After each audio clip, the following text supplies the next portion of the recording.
more insight, more understanding.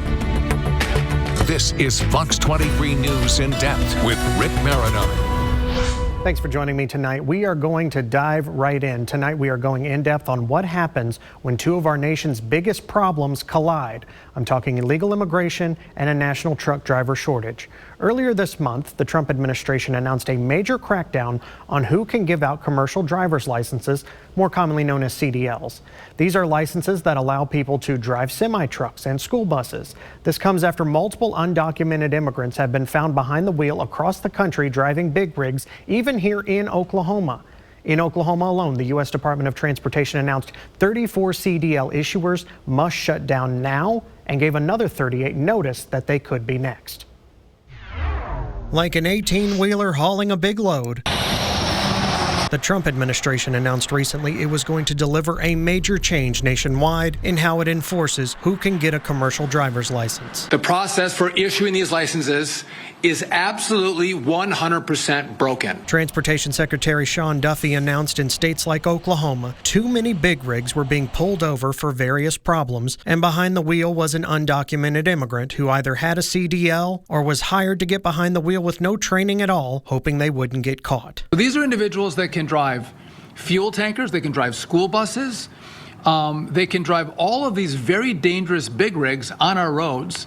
And they are in the country unlawfully. Oklahoma Public Safety Commissioner Tim Tipton has been leading the state's crackdown on undocumented immigrants since Governor Kevin Stitt launched Operation Guardian to help the Trump administration find, arrest, and deport undocumented immigrants in Oklahoma. In one of our first major operations, over 25% of the drivers that we encountered, not only were they here illegally, but their English proficiency wasn't there. So how do they have a valid CDL in hand when we make contact with them? One of the key points they've honed in on in recent months are ports of entry or way stations on highways near the state line. There they found multiple undocumented immigrants behind the wheel, some with valid CDLs that by law they should have never had in the first place. You know, my belief is that some of these companies hire them almost at slave labor rates. I mean, they pay so little, then they mandate that they drive so long, violating federal standards on the length of time and the number of miles that a driver can drive with a CDL. Tipton says many of the undocumented immigrant drivers they found got a CDL at a place that took their money and offered them the bare minimum of training and taught them how to pass the test instead of how to operate safely. A legitimate truck driving school is weeks, if not months long. Pass the class on a weekend, get that certificate. Operations known as CDL mills began to pop up in 2023. The Biden administration relaxed CDL rules and standards as a way to attract more people into trucking jobs as they tried to address a national trucking shortage. It was also at the same time the Biden administration granted more work permits to undocumented immigrants while they waited for their court date on their asylum request to be processed. That work permit and some cash was good enough for some CDL mills to give hours-long or weekend-long courses to anyone with cash who walked in the door wanting to drive a truck. Everyone in these rigs has CDLs, but some of them went to school for hours. Some of them went to school for months, some a couple of days, which means the standard of driving differs from rig to rig.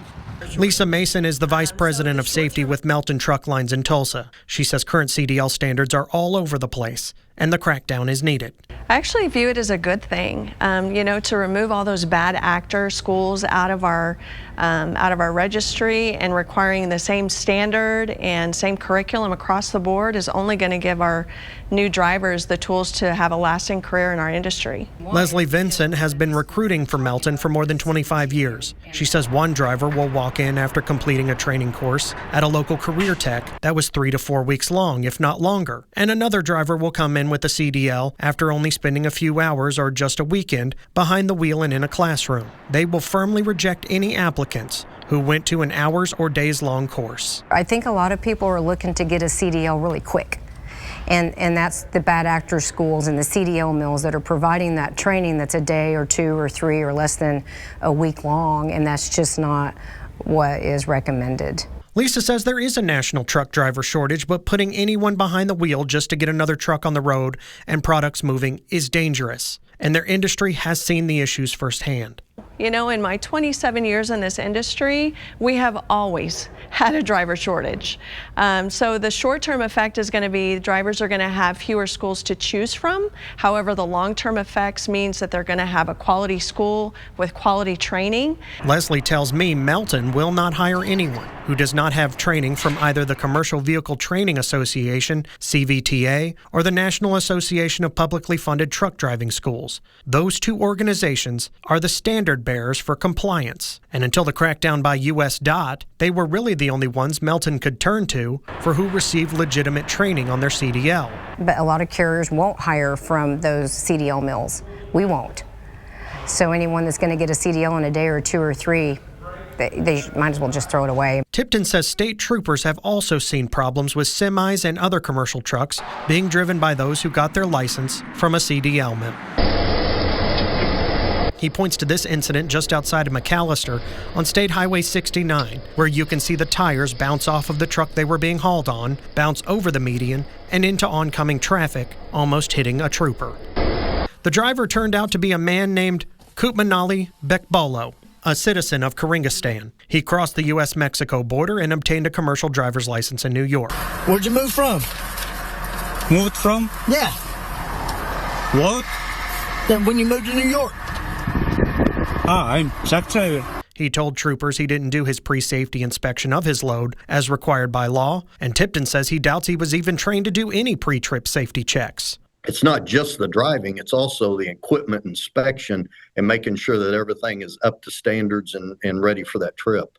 Bekbolo was turned over to ICE and is in the process of being deported.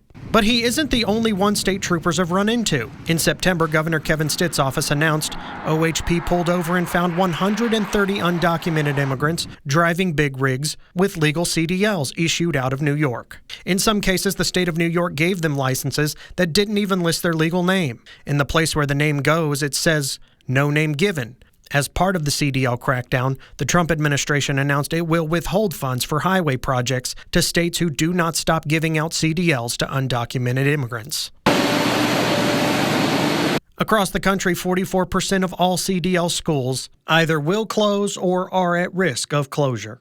In just Oklahoma, US DOT sent notice to 34 CDL providers saying they would no longer be allowed to issue any new licenses. And they sent out notice to another 38 CDL providers in Oklahoma saying they either falsified or manipulated training data, neglected to meet instructor or curriculum standards, or they failed to maintain accurate and complete documentation of their program. In addition to dozens of trucking schools on both lists in Oklahoma, there were multiple cities, school districts, and county governments also listed. After calling around, many of them, like Tahlequah Public Works, Mays County District No. 2, and Ulaga-Talala Public Schools, all told me the same thing. Good morning, everyone. They used to offer CDL programs to their employees as a perk so they could get behind the wheel of a school bus or other large vehicle faster for their job. But they found sending their employees to a career tech or a VOTEC center for training was more efficient and in some cases cheaper. Because they didn't wish to offer CDL courses anymore, they let their paperwork lapse and are fine with having their CDL authority revoked. But when you remove public entities from the list, there are still dozens of CDL and trucking schools US DOT is seeking to shut down in Oklahoma. The driver was detained and he would call later and let us know what was going on, but we never heard from him again. Charla Moore's daughter's father was pulled over in Bryan County in a November Operation Guardian Sting that landed a total of 76 undocumented immigrants in ICE custody, and some would be on an express path to deportation. Some were driving. Some were just passengers when they were discovered. Charla says she knows she had a child with an undocumented immigrant and they are no longer together. But since he was arrested, his daughter is concerned she may never see her father again, especially if he is deported, and searching for information on where he is has been hard. He mattered to his family that he was sending money home to in El Salvador. He matters to his daughter. He matters to me. He matters to his boss. He may not matter to you, but he matters to somebody. And regardless of if he's undocumented, because I don't believe in illegal, but he's undocumented, yes, but that doesn't mean that he doesn't have a right to live, love, and support himself.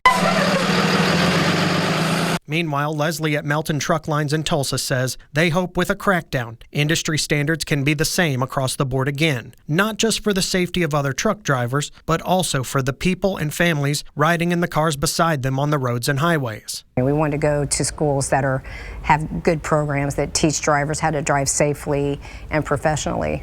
Tipton says the U.S. crackdown will stop undocumented immigrants from getting new licenses. But between 2023 and now, there were plenty of people given CDLs who shouldn't have them. Now the attention turns to finding them. Now we've got, thousands, if not hundreds of thousands of potential people still driving. Oklahoma Governor Kevin Stitt's office also released a statement to Fox 23 about the CDL mill crackdown. The governor says he is in full support of what is happening. His statement, he says, quote, every driver operating a commercial vehicle in Oklahoma should be properly and legally trained to follow the rules of the road, which is why the state launched Operation Guardian, led by Oklahoma Commissioner of Public Safety Tim Tipton. And our state will continue partnering with federal agencies to keep unsafe drivers and bad actors off of our highways. Do want to note something in that story? You saw a yellow piece of paper and a pink piece of paper with handwritten notes. Well, that is the list of who has been put on notice and removed. The actual list from the U.S. Department of Transportation is very hard to read, more than 900 pages. It's not an easy task to go through. So wait for after in-depth. I'm going to type up the list so you can easily access it for yourself. You'll be able to see it on fox23.com around 7:30.